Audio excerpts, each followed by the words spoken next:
Hi అండి. ఎలా ఉన్నారు? బాగున్నారా? నేను చాలా బాగున్నానండి. మీరు కూడా బాగుండాలని మనస్ఫూర్తిగా కోరుకుంటున్నాను. సో, ఈరోజైతే మంచి పూజ డివోషనల్ వీడియోతోటి నేను ముందుకొచ్చాను. సో, శ్రావణ మాసం వచ్చేస్తుంది. చాలా మందిని శ్రావణ మాసం అంటే ఇంక అమ్మవారిని కొలుచుకుంటూనే ఉంటాము. ఆ శ్రీ మహాలక్ష్మిని వరలక్ష్మి దేవతని చక్కగా కొలుచుకుంటాము. ఇంకా ఈ శ్రావణ మాసంలో శ్రావణ సోమవారం రోజు శివుని ఆరాధన, మంగళవారం రోజు శ్రావణ మంగళవారం రోజు మంగళ గౌరీ వ్రతం చేసుకోవడము, శ్రావణ శుక్రవారాలు చేసుకోవడము, శ్రావణ శుక్రవారాల్లో వరలక్ష్మి వ్రతాన్ని చేసుకోవడము చాలా బాగా చేసుకుంటాము, చాలా బాగా పూజిస్తాము. సో యథాశక్తిగా ప్రతి ఆడజన్మెత్తిన ప్రతి ఇల్లాలు, ప్రతి భారతదేశంలో ఉన్న సనాతన ధర్మంలో ఉన్న ప్రతి ఒక్క సుమంగలిగా ఉన్న వాళ్ళు కానీ, కన్న ముత్తైదులు కానీ ఎవరైనా సరే ఈ శ్రావణ మాసాన్ని ఎంతో అద్భుతంగా పూజలు, వ్రతాలు, నోములతోటి ఆరాధించుకుంటూ ఉంటాం కదా.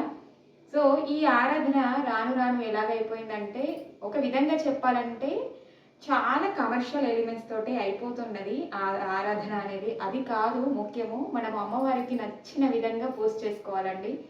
సో యథాశక్తిగా చేసుకోవాలి, నచ్చిన విధంగా ఉంటేనే ఆమె అనుగ్రహం అనేది మనకి కలుగుతుంది. సో ఇక్కడ నేను చెప్పాలనుకునేది ఏంటంటే, ఎక్కువ శాతంగా మీరు ఏ పూజలైనా సరే చాలా వీడియోస్ చూస్తూనే ఉంటారు. ఏ పూజలైనా సరే కమర్షియల్ ఎలిమెంట్స్ తోటి ఉండి, సో ఎక్కువగా కొని ఎక్కువ డెకరేషన్స్ చేసి, ఎక్కువ హంగు ఆర్భాటం చేసిన పూజలు చూసేసి ఇలాగ చేసుకోవాలేమో, గ్రాండ్గా చేసుకోవాలి, సో చాలామందికి మనము తాంబూలాలు ఇవ్వాలి, ఇచ్చిన వాళ్ళకి రిటర్న్ గిఫ్ట్స్ ఇవ్వాలి, సో ఇవ్వాలి అలాగివ్వాలి, సో ఈ ఆలోచనలే తప్ప కానీ మనం అమ్మవారితో మన మనసులో ఎలాగ తలుచుకోవాలి, ఎలాగ పూజ చేసుకోవాలి, మనకు కావాల్సింది ఏంటి అనేది మనం మర్చిపోతున్నాము. సో దాన్ని మనం గుర్తుంచుకోవాలి. ముఖ్యంగా చేతులకి గాజులు వేసుకోరు, ముఖానికి నల్ల బొట్టు పెట్టుకుంటారు, టిక్లీ ఒకటే పెట్టుకుంటారు.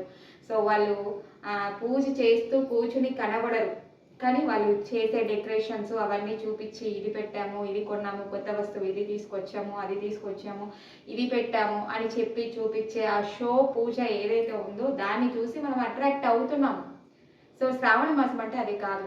సో మనం ఏ చీరలు కొనుక్కున్నాము, ఏ బ్లౌజులు వేసుకున్నాము, ఈ పూజకి ఈ బ్లౌజ్ కొనుక్కున్నాను, ఈ శారీ కొనుక్కున్నాను, వచ్చిన వాళ్ళకి ఈ రిటర్న్ గిఫ్ట్స్ కొన్నాను, సో ఇలాగ కొత్త కొత్త ఐటమ్స్ కొన్నాను, కొత్త దీపాలు కొన్నాను, కొత్త కలుషం చెంబులు కొన్నాను, కొత్త డెకరేషన్ ఐటమ్స్ కొన్నాను. సో ఇవి కాదు శ్రావణ మాసం అంటే. శ్రావణ మాసం అంటే సుమంగలిగా ఉండి నిండు ముత్తైదుతనం చేసుకునే మనము సౌభాగ్యంతో జీవితకాలం ఆయురారోగ్యాలతోటి వర్ధిల్లాలి అంటే ఆ అమ్మవారిని మనస్ఫూర్తిగా కొలుచుకునే విధానం ఉంది. సో కథలోనే ఉంటుంది, ఆ కథని మనం మర్చిపోతున్నాము. చారుమతి కథ, ఎంతమంది చారుమతి కథ చదివి ఆమెలాగా ఉంటున్నాము ఒక్కసారి ఆలోచించుకోవాలి. చారుమతి కథ చదువుతాము మనము, ఆ చారుమతి ఎలా ఉంది, ఎంత సత్ప్రవర్తనతోటి ఉంది, ఉన్న దాంట్లో తన భర్త పిల్లలని అత్తమామలని సేవించుకోవడము, ఆ అమ్మవారిని నిత్యం కొలుచుకోవడము, ఇల్లే సర్వస్వంగా భర్తే దైవంగా భావించి తను ఎంత పద్ధతిగా ఉందో అంత గొప్పగా అమ్మవారు కరుణించింది. సో మనం చేసుకోవాల్సింది ఇది. చారుమతి కథ తెలియజేసేది వరలక్ష్మి పూజ యొక్క ప్రతిఫలం ఇది. ఆ అమ్మవారికి ఇష్టమైన కలుషాన్ని పెట్టాలి. ఆ అమ్మవారికి ఇష్టమైన కలుషం ఏంటి? పంచపల్లవాల కలుషం ఇష్టం. పంచపల్లవాలు అంటే ఏంటి? రాగి, మామిడి, ఉత్తరేణి, జువ్వి, సో మర్రి, సో ఇవి పంచపల్లవాలు అంటారు. వీటిని ఈ ఇగుళ్ళని తీసుకొని వచ్చి చక్కగా కలుషం చెంబు తయారు చేసి అందులో పోక, ఖర్జూర పండు, పసుపు, కుంకుమ, రూపాయి కాయన వేసి బియ్యం పోసి చక్కగా ఈ పంచపల్లవాలను పైన పెట్టి ఒక మామిడి కొమ్మలతోటి అలంకరణ చేసి చక్కగా కొబ్బరికాయ పెట్టి ఒక జాకెట్ పీస్ను రవికుల గుడ్డను చుట్టిన కలుషం అమ్మవారికి ఇష్టమైన కలుషం. అది చుట్టూ లక్ష్మీదేవులు అష్టలక్ష్ములు ఉన్న చెంబ, ఇతడి చెంబ, బంగారు చెంబ, రాగి చెంబ అనేది కాదు. ప్రకృతితో మమైకమై ఈ ప్రకృతి ఈ వర్షాకాలంలో ఈ శ్రావణ మాసంలో కొత్త ఇగుళ్ళు చిగుళ్ళు వస్తాయి. అమ్మవారికి ఇష్టమైనవి ఇవి.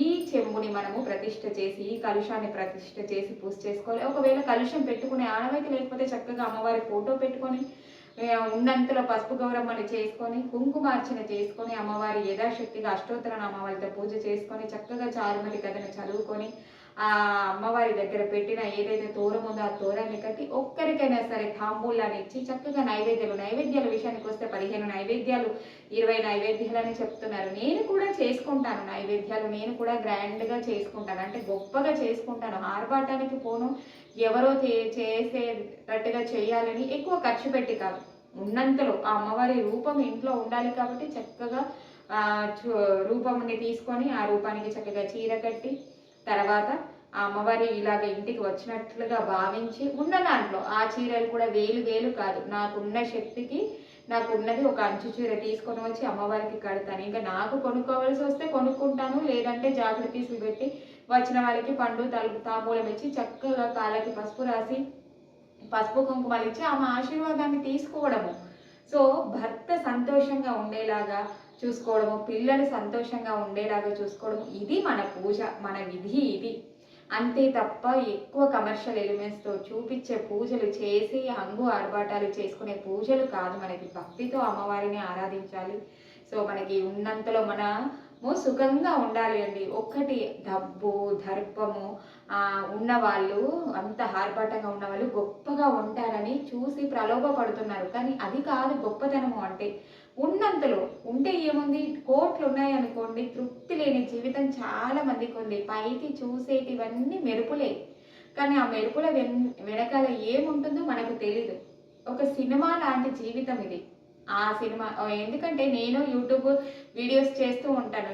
షూట్ చేసేటప్పుడు ఎంత కష్టం ఉంటుంది. ఒక వీడియో కోసమే చేసినట్టుగా పూజ చేయాలంటే మన మనసు, మన భక్తి ఏమీ ఉండదు, జస్ట్ చూపించడం అంతే, అంతవరకు మాత్రమే. అప్పటి వరకు కట్టుకొని చూపించడం అలాగే ఉంటుంది.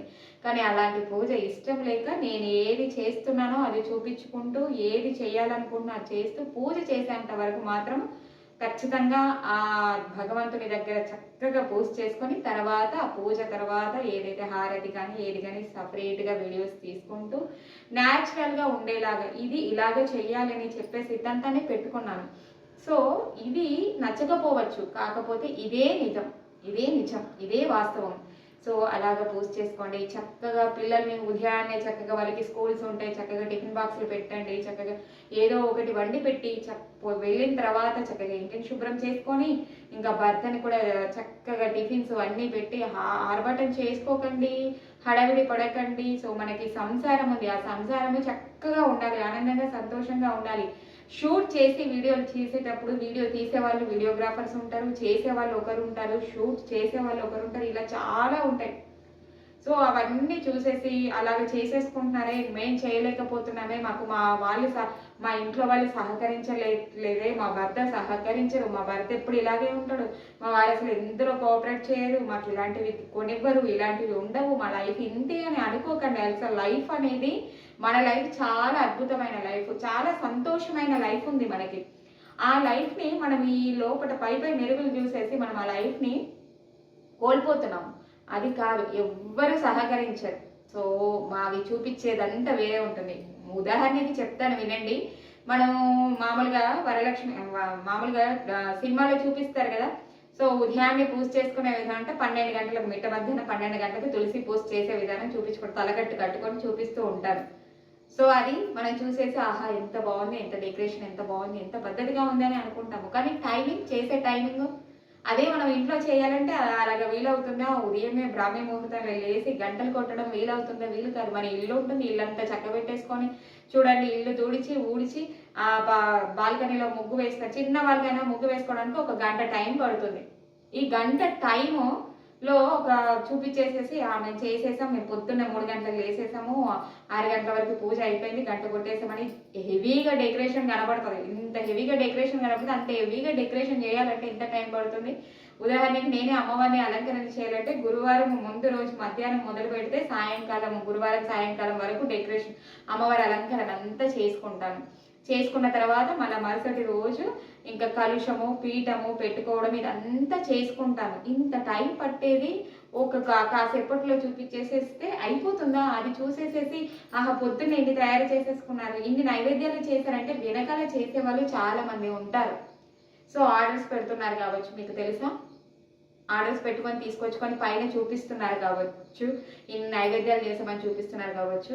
ఒక్క విధంగా ఒక్కసారి వాళ్ళు పొద్దునే ఉదయాన్నే లేచి అన్ని నైవేద్యాలు వండి ఒక 10-15 నైవేద్యాలు వెంటనే వండేసి తర్వాత అలా తయారై చక్కగా మంచిగా మేకప్ వేసుకొని నగలు వేసుకొని రెడీ అయిపోయి ఆ పూజ అలంకరణ అంతా అదే రోజు చేసి అమ్మవారిని అలాగే ఒక్కరే అలంకరించి అంతా ఒక్కతే ఒక ఆవిడనే తయారు చేసి ఇవన్నీ చేసి చూపిస్తే అప్పుడు ఎంత టైం పడుతుంది? ఒక రోజు అయిపోతుంది, ఒక రోజు గడిచిపోతుంది. సో ఇది ఆలోచించుకోండి, చూసి అసలు నమ్మకండి. మీరు ఎంతవరకు మీకు ఉన్నంతలో ఎంతవరకు చేసుకోవాలనుకుంటారో అంతవరకు ఈ శ్రావణ మాసాన్ని చక్కగా చేసుకోండి. చక్కగా మీకు ఇష్టమైన చీరలు కొనుక్కుంటారా, డెకరేషన్ ఐటమ్స్ కొంటారా, ఉన్నంతలో మీకు ఎంత బడ్జెట్ ఉందో అంతవరకే. 1000 రూపాయలే ఉన్నాయా, ఆ 1000 రూపాయల మట్టుకే ఏం వస్తే అది తీసుకోండి. సో 10 మందికి 20 మందికి ఇవ్వాలని పెట్టుకోకండి. జాకెట్ ఇస్తేనే రిటర్న్ గిఫ్ట్స్ ఇస్తేనే సో వ్రతము కాదు. చక్కగా ఒక పండు తాంబూలం, 2 తమలపాకులు, ఒక పోక కూడా నల్లవక్క వేసి ఒక రూపాయి కనబెట్టి రెండు అరటి పండ్లు పెట్టి ఒక పువ్వు పెట్టి ఒక 2 గాజులు పెడితే అయిపోతుంది. తాంబూలం ఇచ్చేసారు అంటే ఇంకా అంతకంటే శుభం ఇంకొకటి లేదు, అంతకంటే ఇంకొకటి గొప్పది ఏమీ లేదు. దీనికి రిటర్న్ గిఫ్ట్స్ ఇవ్వాలని జాగృతీసులు కొనడము, లేదంటే ఏదైనా ఒక ఐటెం తీసుకొచ్చి పెట్టాలనేసి అందరూ పెడుతున్నారని ఇవన్నీ ఏవి అవసరం లేదు. చక్కగా పద్ధతిగా చేసుకోండి, నిండుగా ఉండండి, ఇల్లు కలకలలాడేటట్టు చూసుకోండి. చక్కగా ఇంటి ముందు గుమ్మం ఉంటుంది కదా, పసుపుతో రాసి ముగ్గులు పెట్టుకోండి. చక్కగా తులసి కోటకి చక్కగా పసుపు రాసి ముగ్గులు పెట్టుకొని రోజు తులసిని ఆరాధించండి.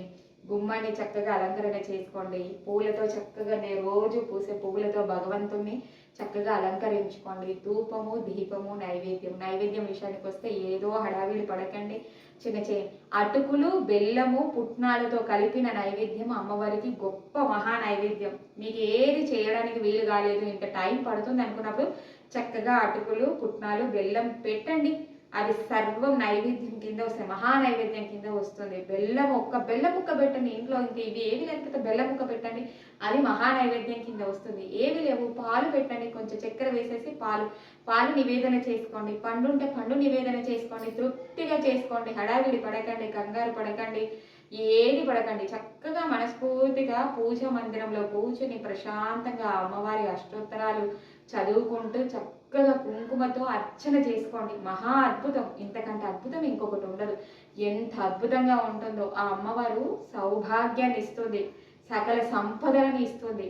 అలాగా అమ్మవారిని ధ్యానం చేస్తూ ఉంటుంటే ఎంత అద్భుతంగా ఉంటుందో. నేనైతే ఇలాగే చేసుకుంటానండి. ప్రతి శుక్రవారం చక్కగా కుంకుమార్చన చేసుకుంటూ అమ్మని తన్మయత్వంతో పూజ చేసుకుంటే అమ్మవారి అనుగ్రహం చాలా బాగుంటుంది. మనకి ఎన్ని కష్టాలు అనేటివి మన కర్మానుసారంగా వచ్చేటివి, మన జన్మానుసారంగా వచ్చేటివి. వాటి నుంచి వెళ్ళి బయటపడి మనము ఉన్నంతలో తృప్తిగా రోజు పడుకునే నిద్ర తృప్తిగా ఉండడము, పచ్చడి మెతుకులైన భర్తతో సంతోషంగా ఉండడము, పిల్లలతో ఆనందంగా ఉండడము, అందమైన జీవితాన్ని అనుభవించడమే జీవితం అండి. అలాంటి తృప్తికరమైన జీవితం అమ్మవారు మనకి ప్రసాదిస్తుంది. సో అమ్మవారిని నమ్మండి, ఇలాగ చేసుకోండి. సో కమర్షియల్ ఎలిమెంట్స్లోకి వెళ్ళకండి, ఎవరో ఏదో చేస్తున్నారని వెళ్ళకండి. మీకు ఎంత ఉంటే అంతలో అమ్మవారిని ఆరాధించుకోండి. ఎంత శక్తి ఉంటే అంత శక్తిగా చేసుకోండి. మళ్ళీ ఉదయాన్నే బ్రాహ్మీ ముహూర్తంలోనే గంట కొట్టేయాలని హడావిడి పడకండి. ముందు రోజు కంగారు పడకండి, హడావిడి పడకండి, లేనిపోని అనారోగ్య సమస్యలు తెచ్చుకోకండి. ప్రశాంతంగా చేసుకోండి. శుక్రవారము 10:30 నుంచి 12:30 వరకు రాహుకాలం ఉంటుంది. ఈ కాలంలో పూజ చేసుకుంటే అద్భుతమైన ఫలితం వస్తుందంట. ఈ టైంలో కూడా పూజ చేసుకోవచ్చు. 12 గంటల వరకు మనము 12 గంటల వరకు ఉదయం నుంచి 12 గంటల వరకు చక్కగా వ్రతం చేసుకోవచ్చు, పూజ చేసుకోవచ్చు, అర్చన చేసుకోవచ్చు. కంగారు పడకండి.